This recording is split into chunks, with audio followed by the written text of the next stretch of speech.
День добрый всем заинтересованным. Вот так происходит сбор прополиса на пасеке. Специальная лопаточка, специальным ножом, у которого много функций. Вот так называемый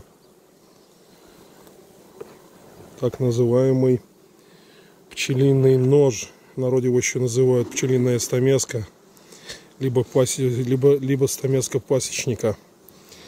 Ну что ж, такой интересный вот процесс. Понемножечку собирается прополис, потом его очищают и применяют в медицинских целях.